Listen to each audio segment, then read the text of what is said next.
Hey guys, welcome back to the shop. In this episode, I'll expose the naughty bits in my furniture, attempt to rescue the finish on this table, and show you that it's not all sunshine and rainbows in the shop. This commission started off like any other. A consultation, some design on my part, and the obligatory milling montage. But let me give you a little info on what's going on. This customer in question, I'll call them V, reached out to me and requested a breakfast table.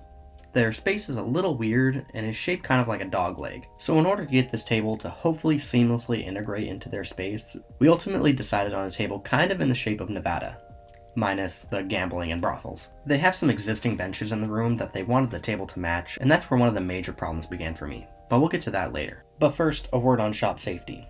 Always use a splitter or a riving knife and wear your eye protection. I tried using a push stick to move this offcut, and well, you can see what happened.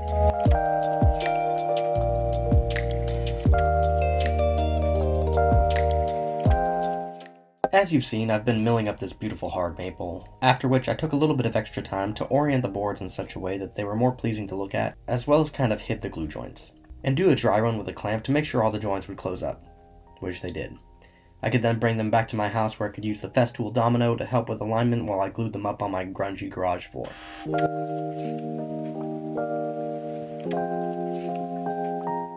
Now that the glue is dry, I can cut this thing down to shape. But I forgot to record that, so you guys get to watch me pretend to cut this piece off.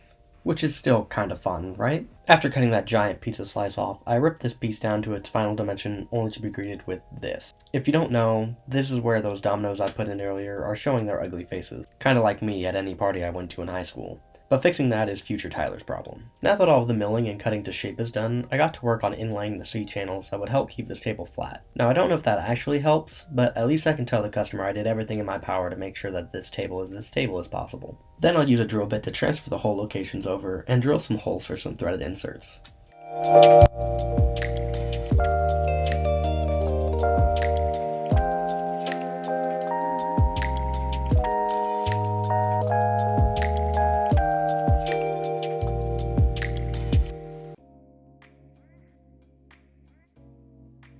I could then go back to Jared's shop and turn the large spindle that would be the third leg of this table.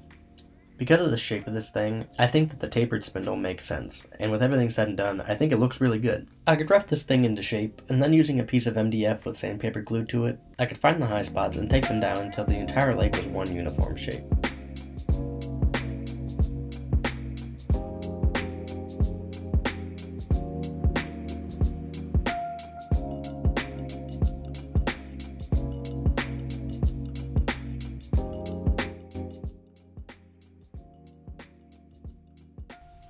Next is some shaping, which is done with some templates made off camera.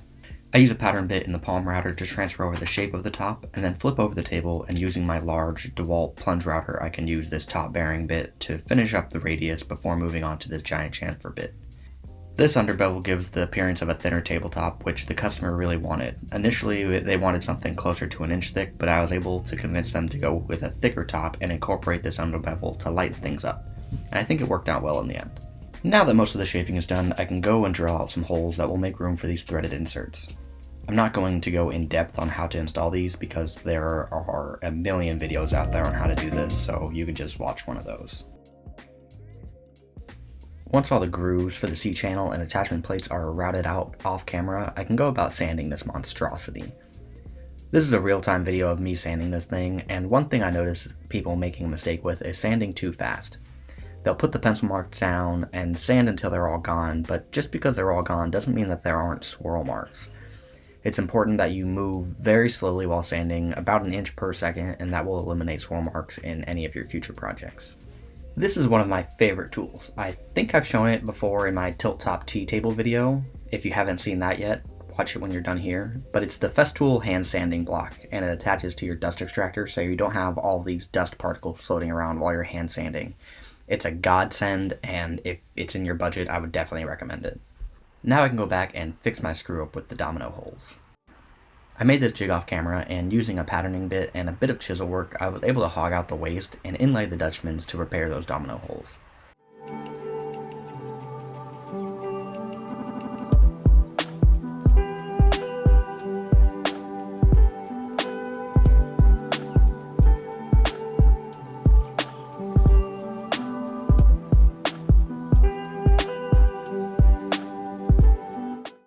Basically at this point, I could put this thing together and it would be a functional table, but only the bottom of the top has been sanded, if that even makes any sense. So I'll flip this thing over and sand the top of the top.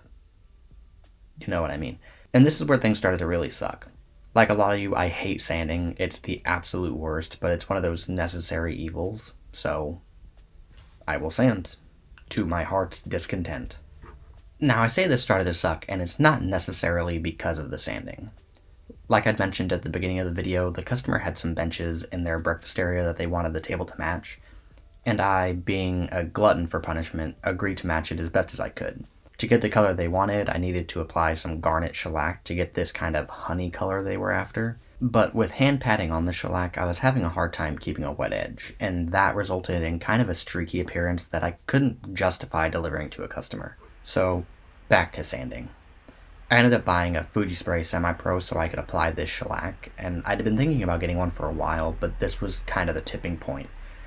I'd actually hand applied the shellac twice with the same results that you guys saw before finally biting the bullet. In total, I finished this table 4 times. Twice by hand applying the shellac and twice with the spraying and a top coat of Armor Seal. Do yourselves a favor and don't agree to color match for a customer.